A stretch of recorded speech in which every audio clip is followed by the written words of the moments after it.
दत्तात्रेय ने ऊपर से नीचे तक देखा, आश्चर्य में पड़ गए। ब्रह्मा जी, तुम्हारी कलाकृति का भी क्या कहना। वही नाक, वही आंख, वही कान। एक वो है जिसके सामने राक्षसियां भी ठीक लगे, एक वो है जिसके सामने स्वयं बड़ी बड़ी उर्वशी और तिलोत्तमा भी नतमस्तक हो जाए। क्या बात है। पर वाह, जब ये इतनी सुंदर हो सकती है तो लक्ष्मी कितनी सुंदर होंगी। यह फटकारती है, बाबा किसने घुसने दिया? ए मेरे दरबान का धक्का देकर इसे बाहर निकालो। क्या देखता है? तुझे मालूम है इस नगाड़े पर एक बार मारने की कीमत है?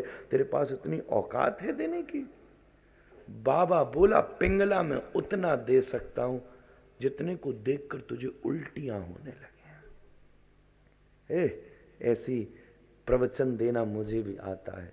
दत्तात्रेय ने चुटकी बजाई, द्वार के ऊपर सोना बरसने लगा। टन्न टन्न की आवाज आती, बाहर से पिंगला चौंकी, एकदम सौम्य पड़ गई। ओहो, मैं आपको समझ न सकी। मैंने सोचा कोई पागल खड़ा हो गया है। ओहो, आप तो कोई शुद्ध मालूम पड़ते हैं। महाराज मुझे क्षमा करें, बताएं मैं आपका कैसे मनोरंजन करूं? मैं आपको कोई ठुमरी सुनाऊं, कोई आपको लोकगीत सुनाऊं, कोई आपको गज़ल सुनाऊं? आप बताइए, कोई महफिल सजाऊं? आप बताइए, कोई नृत्य दिखाऊं, कोई भरतनाट्यम दिखाऊं, कोई भिन्न भिन्न प्रकार का मुशायरा आपके सामने प्रस्तुत करूं? आप बताओ, आपकी क्या इच्छा है? दत्तात्रेय बोले, तू मेरा मनोरंजन करेगी? तू मुझे नाच कर दिखाएगी? इधर आ, देख, मेरे रोम रोम में उर्वशी नाच रही है, तिलोत्तमा नाच रही है, मेनका नाच रही है, पर मैं नाचती हुई स्त्री को नहीं देखता, क्योंकि मैंने नाचते हुए गोविंद को देख लिया। आज तक ऐसा सपाक सा जवाब पिंगला को किसी ने न दिया था। ये वो स्त्री थी जब प्यासी होती थी तो केवड़े के अनंत जलों को सोने के पात्र में प्रस्तुत कर दिया जाता था। ये वो स्त्री थी जब चलने का संकल्प लेती थी तो हजारों पुष्पों को गलीचे की तरह बिछा दिया जाता था। ये वो स्त्री थी कि जब कुछ इच्छा जताती थी हजारों दासियां हाथ जोड़कर इसके सामने खड़ी हो जाती थी। ये वो स्त्री थी जिसके सामने बड़े बड़े चक्रवर्ती सम्राट भी भीख मांगा करते थे महाराज। पर आज ऐसा सपाक सा जवाब पहली बार किसी ने पिंगला को दिया था। चौंक पड़ी, बोले, बाबा मैं तुम्हारे हिसाब की बनकर आती हूँ। पहुंची नदी के तट पर, स्नान करके पतली सी साड़ी पहन ली, नापित को बुलाकर केश उतरवा दिए। कहा, ये केश तो स्त्री की सबसे बड़ी सुंदरता है। बोले, केश नहीं है, नागपाश हैं। न जाने कितने पुरुषों के पौरुषत्व को मैंने बांधा हुआ था। त्याग कर पहुंची दत्तात्रेय के चरणों में। दत्तात्रेय जैसे ही बाहर निकले, लोगों ने पत्थर मारने शुरू कर दिए। अरे बाबा ले चला बेश्या को, बाबा ले चला बेश्या को। उसके माथे पर पत्थर लगा, खून बहने लगा। आज वो पिंगला थी जिसके लिए इत्रों के कुंड बनाए जाते थे नहाने के लिए, जिसके अगर महाराज जल पात्र में रत्ती भर कमी रह जाए तो मृत्यु दंड दे दिए जाते थे। आज वो इतनी शांत हो गई कि माथा फूट गया, फिर भी उसके चेहरे की मुस्कुराहट कोई न छीन पाया। शांत हो गई। दत्तात्रेय ने कहा, पिंगला जाते जाते इस समाज को इतना तो बता जा, तूने अपने जीवन में क्या अनुभव किया? आज तक एक क्षण में बदल देने वाली निर्मोही तेरा जीवन का एक्सपीरियंस क्या है? पिंगला कहती है, मैंने अपने जीवन में एक ही चीज समझी, आशा ही परमम दुखम नैराश्यम परमम सुखम। जीवन में आशा सबसे बड़ा दुख देती है। हर पुरुष जो इस चौखट पे आता, मैं उससे आशा रख लेती कि शायद ये अब मेरे जीवन को संवार देगा, अब दूसरे दर पर देखने की इच्छा न पड़ेगी। पर 2 मिनट के बाद ही बात बदल जाती। उस आशाओं ने मेरे जीवन में कष्ट दिया, इसलिए अनुभव किया दुख का कारण जीवन नहीं है, दुख का कारण लोग नहीं है, दुख का कारण कर्म नहीं है, दुख का कारण भाग्य नहीं है, दुख का कारण एक्सपेक्टेशंस है। आशा नहीं तो दुख भी नहीं। पिंगला ने वेश्या को गुरु बना दिया महाराज। कुमारी शरकृत सर्प, कुमारी से शिक्षा ली। बड़े मजे की बात है, सावधानी से सुनना। कुमारी से शिक्षा ली, एक कन्या से शिक्षा ली। एक कन्या 20 वर्ष तक अपने घर में रही और बड़ी सुदृढ़ता से रही, पर 3 घंटे की पूजा के बाद उसने घोषणा कर दी, अब मैं चली। दत्तात्रेय ने पूछा, तू कहां जा रही है? इन अननोन्स में कहां भागी चली जा रही है? तू जानती है इनको? नहीं, 3 घंटे पहले मिली हूं, ये मेरा पति है, ये उसका परिवार है। तो तू इन अननोन में कहां जा रही है? अपने घर, और ये माता पिता का घर, ये तो वैसे भी पराया ही कहीं ना कहीं होता है। क्या बात है, 3 घंटे में जिसने 9 महीना माता का परिश्रम, 20 वर्ष पिता के पुरुषार्थ को पराया कह दिया, वो गुरु होने लायक है। कुंवारी कन्या की तरह इस दुनिया में रहा करो और एक दिन कृष्ण नाम के साथ ब्याह करके कह दो, ये माया का संसार पराया घर है, वृंदावन हमारा घर है। कुमारी शरकृत, एक सरकृत जो बाण बनाता है, उससे शिक्षा ली। बाण बनाने वाले से बड़ी दृढ़ शिक्षा ली। बैठा बैठा बाण बना रहा। एक शोभा यात्रा निकली, उसको पता नहीं चला। एक शव यात्रा निकली, बड़ा भारी राजा जा रहा था, सब खड़े होकर उसकी अगवानी फूल बरसा रहे थे, पर वो बैठा रहा। दत्तात्रेय ने राजा को तो नहीं देखा, पर सरकृत को देखा, व्याधि को देखा। उसके पास गए, भाई तू खड़ा क्यों नहीं हुआ? सरकृत बोला, मुझे खड़ा क्यों होना था? बोले, तुझे मालूम है कि अभी अभी एक राजा की शोभा यात्रा निकली थी? बोला, ओह आई एम सॉरी, मुझे नहीं पता चला, मेरा ध्यान तो तीर बनाने में लगा पड़ा था, उसको पहना, उसको बैलेंस करने में मेरा स्मरण नहीं रहा, मैं ध्यान नहीं रख पाया। दत्तात्रेय ने प्रणाम किया, तू गुरु होने योग्य है, किसी दिन मेरा गोविंद के चरणों में ध्यान लगे तो तेरी तरह ही लग जाए। महफिल गुजर गई, फिर भी तू अकेला बैठा रहा, जो मेले में भी अकेला हो गया, जिसने अकेले कोई मेला बना दिया। सरकृत सर्प, ऐसी 24 गुरुओं के दिव्य संदर्भ का मंगल में वर्णन किया। भगवद लीला संवरण का प्रसंग आया। भागीरथी के तट के ऊपर बैठकर आचार्य चरण सुखदेव जी कहते हैं, हे राजन, मैं अब जो सुनाना चाहता था मैं तुझे सुना चुका हूं। मरिष्येति पशु बुद्धि मिमाम जही, मैं मरूंगा, ये पशु बुद्धि है, अब तू इसका त्याग कर दे और हृदयस्थम कुरु केशवम, केशव को हृदय में विराजमान कर ले, बस इतना ही है। परीक्षित की आंखों से आंसू बहने लगे। अनुग्रहीतोस्मि, अनुग्रहीतोस्मि, हे गुरुदेव, मैं आपके ऋण से उर्ण नहीं हो सकता। 7 दिन पहले मृत्यु के पैरों में पड़े हुए इस राजा को 7 दिन में तुमने गोविंद की गोदी में चढ़ा दिया।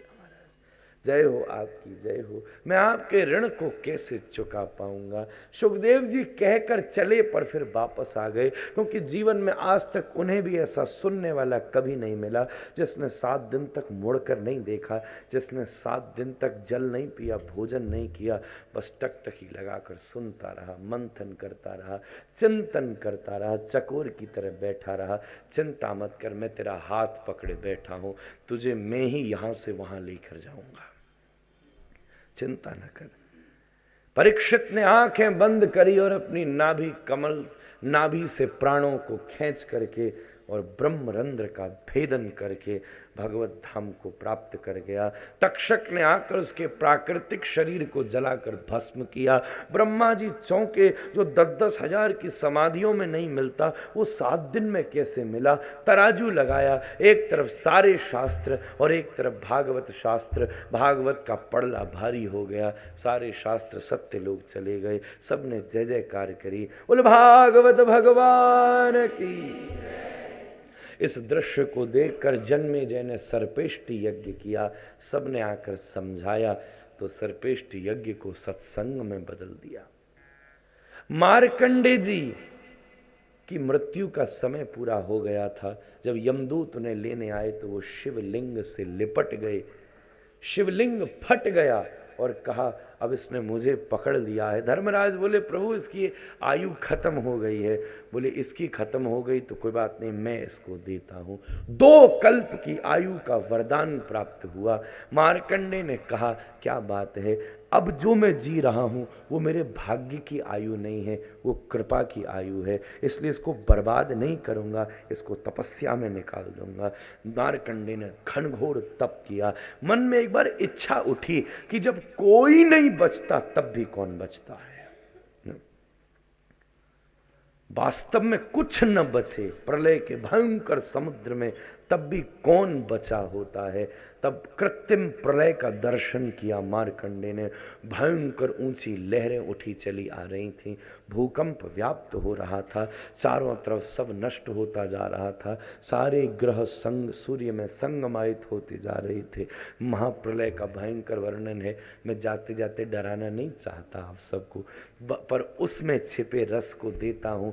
भयंकर प्रलय के वर्णन में पर एक ही चीज अद्भुत रूप से प्राप्त हुई। उस प्रलय कालीन समुद्र के ऊपर बट पत्र के ऊपर अंगुष्ठ चोषण करते बाल मुकुंद भगवान का दर्शन हुआ। करार विंदे न पदार विंदम, मुखार विंदे विनिवेशयन्तम, बटस्य पत्रस्य पुटे शयानं, बालं मुकुंदम मनसा स्मरामि। हमें बड़ा आनंद आया, हमारे श्रोता इस बार बड़े प्रबुद्ध हैं। आप सब हमारे साथ श्लोक बोलते हो तो हमको और आनंद आता है। करार बिंद से पदार बिंद को मुखार बिंद में ठाकुर जी ने डाल दिया और बट पत्र के ऊपर बाल मुकुंद का दर्शन हुआ। बोले बाल मुकुंद भगवान की। द्वादश स्कंद के 12वें में सूची का वर्णन हुआ। व्यास जी ने भागवत को विश्राम करते करते एक बार पूरा रिवीजन करा दिया। सबसे पहले दिन हमने महात्मा की कथा का वर्णन सुना, जिसमें नारद भक्ति ज्ञान वैराग्य प्रसंग आया, गौकर्णोपाख्यान उपस्थित हुआ, 3 श्लोकों का गान हुआ। 3 श्लोक जो भागवत के मंगलाचरण के उसकी व्याख्या हमने सुनी। व्यास नारद संवाद, व्यास का भागवत निर्माण, तदनंतर शुकदेव जी का अध्ययन, महाभारत की कथा, कुंती स्तुति, भीष्म स्तुति, परीक्षित का राज्य शासन, कलिकाल का आगमन, श्रमिक को अत्याचार, श्रृंगी का श्राप, परीक्षित का भागीरथी के तट पर अवस्थित होना, शुकदेव जी का आगमन, शुकदेव जी का दिव्य उपदेश, मंगलाचरण, और फिर मैत्रेय और विदुर का संवाद। फिर उसी मैत्रेय विदुर के पहले मैत्रेय उद्धव का वृंदावन में संवाद, फिर मैत्रेय विदुर का हरिद्वार में संवाद, जिसमें ब्रह्मांड के निर्माण की व्याख्या, महाराज वाराह अवतार की कथा, महाराज मनु की 5 संतानों की कथा, देवहूति और कपिल का उपाख्यान, सती शिव का प्रसंग, उत्तानपाद की वंश परंपरा में ध्रुव चरित्र का वर्णन, पुरंजनोपाख्यान को प्रणाम, प्रियव्रत के कथा प्रसंग में भरत की कथा का वर्णन, और अजामिलोपाख्यान के द्वारा महाराज भगवान नाम की स्थापना, वृत्तासुर के 4 श्लोकों की व्याख्या, नारायण कवच का मंगलमय वर्णन, प्रहलाद की कथा का रसमय विवेचन चिंतन, आगे चल कर के गजेंद्र मोक्ष की कथा की व्याख्या, समुद्र मंथन की व्याख्या, वामनावतार, महाराज मत्स्यावतार, संपूर्ण सूर्यवंश राम कथा का वर्णन, चंद्रवंश और नंद महोत्सव, श्री भगवान की बाल लीलाओं का वर्णन, पूतना चरित्र, महाराज पूतना का वध, तृणावर्त के ऊपर कृपा, शकटासुर के ऊपर कृपा, भगवान का नामकरण संस्कार, भगवान का बड़ा होना, माखन चोरी लीला का प्रारंभ करना, दामोदर लीला को संगमायित करना, ब्रह्ममोहन लीला को स्थापित करना, कालिया दमन लीला, चीर हरण लीला, गोवर्धन लीला, यहाँ पर अन्नकूट लगाया गया, भगवान की महारास लीला की व्याख्या हमने अच्छे से करी, भगवान का मथुरा गमन, कंस का वध, महाराज उद्धव को भ्रमर गीतोपदेश कल ही हुआ, द्वारिका गमन, रुक्मणी जी का विवाह, 16,108 विवाह की यहाँ पर व्याख्या करी गई। उसके बाद भगवान का भिन्न भिन्न असुरों का वध, सुदामा जी का मंगलमय चरित्र पाख्यान यहाँ पर हुआ। महाराज श्री नारद जी वसुदेव जी के मध्य में नवयोगेश्वर जनक संवाद पर चर्चा हुई और आगे चल कर के श्री कृष्ण और उद्धव के बीच में भागवत धर्मोपदेश की चर्चा समुपस्थित संगमायित हुई। सुखदेव जी का अंतिम उपदेश, परीक्षित का भगवत धाम गमन, जन्मेजय का सर्पेष्टि यज्ञ और करारविंदे न पदारविंदम मुखारविंदे विनिवेशयन्तं बटस्य पत्रस्य पुटेशयानं बालं मुकुन्दं मनसा स्मरामि। बाल मुकुंद की कथा का वर्णन, आपको पूरी चीज 1-2 मिनट में ही पूरी कथा सुना डाली, इसलिए आज का दिन महत्वपूर्ण होता है। 7 दिन की कथा बस थोड़ी देर में 2 मिनट में पूरी कर दी महाराज। समासव्यास योगता। पिछले 7 दिनों से श्री ठाकुर जी की अत्यंत कृपा से दासानुदास आपको कुछ चिंतन प्रस्तुत कर रहा था। मेरी कोई सुषमा नहीं, मेरी कोई औकात नहीं कि मैं आपसे कुछ कह सकता। मेरे किसी शब्द, किसी बोल, किसी आचरण, किसी रहन सहन, किसी बात, किसी बर्ताव से अगर किसी को भी कष्ट पहुंचा हो तो मैं हाथ जोड़ करके आप सबसे क्षमा चाहता हूँ। बंधुओं, बड़ी निष्ठा, बड़े पुरुषार्थ के साथ इस पूरे बजाज परिवार ने पुरुषार्थ किया। कथा तो श्री राधा रानी ने ही कराई है, पर यह है कि कर्मचारी तो हम आप ही थे ना। प्रिया जी का ऑर्डर था, व्यवस्था हम आप सब ने संभाली। इस परिवार ने प्याऊ लगाने का, प्याऊ पर बैठने का अवसर दिया। जल तो भागवत का है, मैंने तो पानी भर भर के पिला दिया महाराज। बड़ी विशेष आप सबका। और महाराज, इस कथा के संदर्भ से ही परिवार ऐसा निजी हो गया कि लगे ही ना कि पहली बार बैठ कर के कोई चर्चा हो रही है, जिन्हें कब से चल रही थी। सबकी बड़ी सुदृढ़ निष्ठा, सुदृढ़ भगवद रुचि, नाम निष्ठा, कृष्ण निष्ठा। और ससल बात तो यही है, हमारे राधा रमण और इनके राधिका रमण की कोई झंझटबाजी है, उन्हीं की कोई ज्योतिबाजी है जो आज का ये सारी मामला विश्राम तक आ पहुंचा। 7 दिन ऐसे निकल गए वास्तव में जैसे 7 क्षण व्यतीत हुए हों। बड़ी उदारता के साथ, उत्साह के साथ। उत्सव इन्हीं 2 चीज़ों से बनता है, उदारता और उत्साह। ये 2 चीज नहीं है तो उत्सव ही नहीं होगा। फिर उत्साह नहीं और उदारता नहीं तो उत्सव का बात का फिर है। उदारता भी हो और उत्साह भी हो, खूब उदारता, खूब भोजन प्रसाद, एक एक छोटी छोटी चीज। टू बी लिटिल फ्रैंक, ऐसा स्नेह हो गया है हमारे आशु जी, जीना जी, कि कथा की भी जो सारी व्यवस्था है, वैसे मैं उस झंझट में नहीं पड़ता, वो इसकी ड्यूटी है, ये संभालता है क्या कहाँ बैठना क्या नहीं करना। पर इस कथा की तो व्यवस्था भी दास नहीं संभाली महाराज। ये पूछते महाराज क्या क्या होता है, कभी किया नहीं मैंने कहा चिंता मत करो, जो राधा रमन जी की इच्छा अपने आप हो जाएगी। 3 दिन पहले तो फोन आया, महाराज कलश यात्रा भी होती है क्या? मैंने हो जाएगी, करोगी तो। फिर पूजा भी होती, बोले हाँ। फिर पूजा ऐसे भी होती, बोले ऐसे भी हो जाएगी। फिर रुक्मणी जी का विवाह वैसे भी हो, तो 1-2 कुछ ही समय पहले। सब धीरे धीरे धीरे धीरे खूब उदारता से, खूब उत्साह से आप सब ने परिश्रम करके सबको सुनाया, खुद भी सुना और सबको इस पंजाबी बाग को और इस पूरे सब श्रोताओं को श्रवण का अवसर भी मिला। हमारे कितने पुराने पुराने लोग इस महफिल में मिल गए, हम क्या कहें। वो ऐसे जो हमारे भी मूल स्रोत को जानते थे, दादा परदादा भी जी बैठी हैं, हमारी 6 जनरेशन पहले से बैठकर कथा सुन रहे। हमारे परदादा जी महाराज की भी माता जी महाराज, श्री पूज्यपाद विजय कृष्ण गोस्वामी जी महाराज की भी माता जी का दर्शन किया।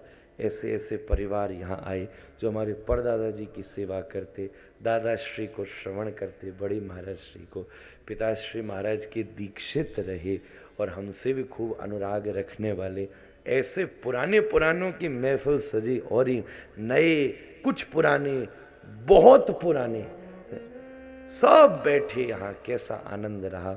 ये महफिल तो प्रिया जी की कृपा से ही प्राप्त हो सकती है। महाराज बिल्कुल निकुंज के से आपस में चुप, इतनी सर्दी में इतना छोटा हॉल, आसपास बैठे हो ठंड भी नहीं लगेगी। बढ़िया व्यवस्था सब गोविंद ने कृपा करके कराई। बड़ी उदारता के साथ आपने इस दृढ़ उत्सव को सुसंपादित किया। दास से कोई भूल हुई हो मैं हाथ जोड़ करके क्षमा चाहता हूँ। इस बांके बिहारी मंदिर परिसर, इसकी व्यवस्था को देखने वालों के लिए विशेष धन्यवाद कि श्री बांके बिहारी जी का ये चरणाश्रय कथा उत्सव के लिए हम सबको प्राप्त हुआ। मैं धन्यवाद करता हूँ इस कथा से जुड़ी हर एक छोटी से छोटी व्यवस्था जिसने संभाली हुई थी। पूजा विप्रो ने संभाली थी, कीर्तन इन कीर्तनियाओं ने संभाला था, यहाँ की रिकॉर्डिंग संभाली थी, यहाँ की साउंड संभाली थी, बाहर की व्यवस्था, मंदिर की व्यवस्था। हमारे अब झंझट कोई रहने के कम थोड़ी ना, इनके घर पर भी धावा बोला हुआ था, तो घर से जुड़ी सारी व्यवस्था, उस सब के लिए बारंबार अति हार्दिक धन्यवाद। पर सच कहूँ इस मंच से thanks become such a formal word, such a easy, such a small word. So धन्यवाद से ऊंचा व्यास गादी की ऊंचाई अलग ही है। इसलिए गोविंद चरणों में प्रार्थना है, आशीर्वाद है कि इस पूरे परिवार को खूब भक्ति, खूब लक्ष्मी और खूब सरस्वती तीनों की प्राप्ति हो सके। आज तीनों का स्तर बता दिया। लक्ष्मी हो तो दुनिया पीछे आए, वो भी ठाकुर जी कृपा करें। सरस्वती हो तो लक्ष्मी पीछे आए, वो भी ठाकुर जी कृपा करें। और भक्ति हो तो सरस्वती लक्ष्मी दोनों ही पाम धोती चलेंगी, स्वयं इनको भी ईश्वर ठाकुर जी पीछे चल पड़ेंगे। आपको तीनों की प्राप्ति हो। उपस्थित समस्त श्रोतागणों को भी मैं प्रेमोद्गार प्रस्तुत करता हूँ। आपने समाधिस्थ होकर, अति रुचि होकर, अति क्षुधातुर होकर, अति तृष्णा में होकर, अति महाराज संसार के झंझटों से निवृत्त और कथा में अनुरक्त होकर जो आपने श्रवण किया, उसके लिए मैं भी अनुग्रहित हूँ आप सबका। आप सब पधारे, हार्दिक धन्यवाद, स्वागत, आशीर्वाद, प्रार्थना। दूर से भी आए, पास से भी आए, सबको स्वागत करता हूँ। महाराज ये बात तो एक रही, दूसरी एक दो बात और भी हैं। हम बहुज्ञ हो जाएं, हम श्रुतिज्ञ हो जाएं, हम वेदज्ञ हो जाएं, हम त्रिकालज्ञ हो जाएं, पर अधूरा होता है जब तक हम कृतज्ञ नहीं होते। हमने आपको बड़ा परिश्रम करके कथा सुनाई, वागदानम वीर्यदाना च गरियसी। ज्यादा वाग का दान वीर्य के दान से भी ज्यादा परिश्रम लेता है, उससे आयु शिथिल पड़ती है। बड़ा परिश्रम है बोलना महाराज, इतना परिश्रम करके सुनाया। मेरी तो उस इतनी भी स्थिति नहीं थी। ये तो एवं परंपरा प्राप्य गीता गुरु की अत्यंत कृपा का ही परम स्वरूप है। ऐसे सदगुरु का आश्रय प्राप्त हुआ कि वो तो पत्थर पे हाथ धर देते तो वो वेद बोल जाता, यहाँ तो इंसान बैठा था। उनकी अत्यंत कृपा का ये परम सुफल है। पर फिर भी कृतज्ञ न होंगे तो काम नहीं चलेगा। भगवान ने रास में कहा अकृतज्ञ गुरुद्रोह, एक वो जो अपने गुरु से द्रोह करे और एक वो जो दूसरे का उपकार न माने। ऐसे काम, ऐसे व्यक्ति मेरे द्वार पर भी लाइलाज है। तो कृतज्ञता ज्ञापन आपको करनी पड़ेगी। कृतज्ञता ज्ञापन के बदले मुझको कुछ देना पड़ेगा। अब क्या दोगे मेरी मौज, भागवत पर क्या चढ़ाओ, आपकी नहीं चलेगी, मेरी चलेगी। मेहनत मेरी है तो मांग भी मेरी होगी, आपका काम नहीं चलेगा। जो इच्छा सो मांगो। अच्छा, डरने की कोई ज़रूरत नहीं। कोई सोचो ज़्यादा ऐसी ऐसी चीज़ें आजकल कथाओं में डरा देती, आई कैन अंडरस्टैंड। तो सब जगह झंझट ऐसा शुरू हो गया, मुझे आई कैन एक्सेप्ट, डर लग जाता होगा। पर कुछ ज़्यादा नहीं, आपकी तिजोरी की चाबी नहीं मांग रहा मैं, कहीं चिंता नहीं। वैसे मांग भी लूँ ना तो भी कोई बड़ी बात नहीं है, पर हाँ इतना अधिकार तो मानता हूँ। पर वास्तव में इस व्यास गादी से कुछ ऐसा तो मांगो जो इस व्यास गादी की मर्यादा और उच्चता को कायम रखे, जो वास्तव में उसकी स्थिति को स्थापित रखे। अगर वास्तव में इस कृतज्ञता ज्ञापन को आप अभिव्यक्त करना चाहते हैं तो सबसे सर्वोत्तम माध्यम है कि